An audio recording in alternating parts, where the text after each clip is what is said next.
तीसरा दिन है, तो आज हम महाविद्या त्रिपुर सुंदरी और माता चंद्रघंटा की पौराणिक कथा सुनेंगे। तो कथा को अंत तक पूरा सुनिएगा। गुप्त नवरात्रि का तीसरा दिन आद्य महाविद्या त्रिपुर सुंदरी का होता है। देवी त्रिपुर सुंदरी अनुपम सौंदर्य, भक्तों को अभय प्रदान करने वाली, यौवन युक्त और तीनों लोकों में विराजमान हैं और उन्हें कई नामों से जाना जाता है। इन्हें राज राजेश्वरी, बाला, ललिता, मीनाक्षी, कामाक्षी, शताक्षी, कामेश्वरी कहा जाता है। अपनी सुंदरता और मोहकता से देवासुर संग्राम में असुरों को वश में कर लिया था। कहते हैं कि त्रिपुर सुंदरी की आराधना करने वाले भक्तों को लौकिक और परलौकिक शक्तियाँ प्राप्त होती हैं। देवी पुराण में माता की बहुत सी शक्तियों के बारे में बताया गया है। ये सिर्फ तंत्र साधना के लिए ही नहीं, बल्कि सुंदर रूप के लिए भी विख्यात जानी जाती हैं। देवी त्रिपुर सुंदरी शांत मुद्रा में लेटे हुए सदाशिव की नाभि से निर्गत कमल आसन पर विराजमान हैं। चतुर्भुजी भुजाओं में देवी के पास अंकुश, धनुष और बाण हैं। देवी के आसन को ब्रह्मा, विष्णु, शिव और यमराज अपने मस्तक पर धारण करते हैं। देवी तीनों नेत्रों से युक्त मस्तक पर अर्धचंद्र धारण करती हैं। देवी त्रिपुर सुंदरी अपने भक्तों की हर प्रकार की मनोकामना को पूरी करती हैं, उनकी हर विपत्ति को दूर करती हैं और उन्हें अभय प्रदान करती हैं।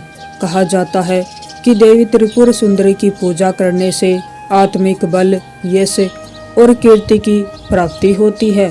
पौराणिक कथाओं के अनुसार देवी त्रिपुर सुंदरी के उत्पत्ति का रहस्य सती योग के पश्चात भगवान शिव सर्वदा ध्यान मग्न रहते हुए हैं।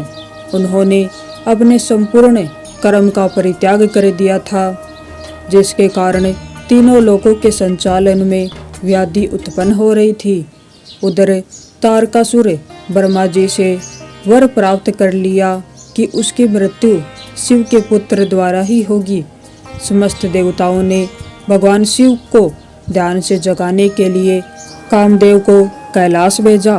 कामदेव ने कुसुम सर नामक मोहिनी वाण से भगवान शिव पर प्रहार किया। परिणाम स्वरूप शिव जी का ध्यान भंग हो गया। देखते ही देखते भगवान शिव के तीसरे नेत्र से उत्पन्न क्रोध अग्नि ने कामदेव को जलाकर भस्म कर दिया। कामदेव की पत्नी रति द्वारा अत्यंत दारुण विलाप करने पर भगवान शिव ने कामदेव को पुनः द्वापर युग में भगवान कृष्ण के पुत्र के रूप में जन्म धारण करने का वरदान दिया और वहां से अंतर्ध्यान हो गए। सभी देवताओं और रति के जाने के बाद भगवान शिव के एक गण द्वारा कामदेव के भस्म से मूर्ति निर्मित की गई और उस मूर्ति से एक पुरुष पैदा हुआ। उस पुरुष ने भगवान शिव की स्तुति करी, इसलिए उसका नाम भांड रखा गया। शिव के क्रोध से उत्पन्न होने के कारण भांड तमोगुण संपन्न था और वह धीरे धीरे तीनों लोकों पर भयंकर उत्पात मचाने लगा। देवराज इंद्र के राज्य के समान ही भांडासुर ने स्वर्ग जैसे राज्य का निर्माण किया तथा राज करने लगा। तदंतर भांडासुर ने स्वर्ग लोक पर आक्रमण करके देवराज इंद्र और स्वर्ग राज्य को चारों ओर से घेर लिया। भयभीत इंद्र नारद मुनि की शरण में गए और इस समस्या के निवारण का उपाय पूछा। देव ऋषि नारद ने आद्याशक्ति की यथाविधि अपने रक्त तथा मांस से आराधना करने का परामर्श दिया। देवराज इंद्र ने देवी की आराधना की और देवी ने त्रिपुर सुंदरी स्वरूप से प्रकट होकर के भांडासुर का वध किया तथा देवराज के ऊपर कृपा करी। आइए अब सुनते हैं माता चंद्रघंटा की पौराणिक कथा। माँ दुर्गा की तीसरी शक्ति है माता चंद्रघंटा। नवरात्रि में तीसरे दिन इसी देवी की पूजा आराधना की जाती है। देवी का यह स्वरूप परम शांतिदायक और कल्याणकारी है। इसलिए कहा जाता है कि हमें निरंतर उनके पवित्र विग्रह को ध्यान में रखकर साधना करनी चाहिए। उनका ध्यान हमारे इहलोक और परलोक दोनों के लिए कल्याणकारी और सद्गति देने वाला है। इस देवी के मस्तक पर घंटे के आकार का आधा चंद्र है, इसलिए इस देवी को चंद्र घंटा कहा गया है। इनके शरीर का रंग सोने के समान बहुत चमकीला है। इस देवी के 10 हाथ हैं। वे खड्ग और अन्य अस्त्र शस्त्र से विभूषित हैं। सिंह पर सवार इस देवी की मुद्रा युद्ध के लिए उद्यत रहने की है। इसके घंटे सी भयानक ध्वनि से अत्याचारी दानव देते और राक्षस कांपते हैं। नवरात्रि में तीसरे दिन इसी देवी की पूजा का महत्व है।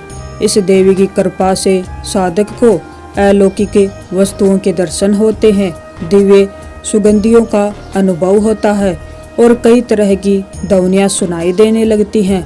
इन क्षणों में साधक को बहुत सावधान रहना चाहिए। इस देवी की आराधना से साधक में वीरता और निर्भयता के साथ ही सौम्यता और विनम्रता का विकास होता है। तो ये थी गुप्त नवरात्रि के तीसरे दिन की पौराणिक कथा। अगर आपको ये कथा अच्छी लगी हो तो वीडियो को लाइक करें और चैनल को सब्सक्राइब करें। आप सभी को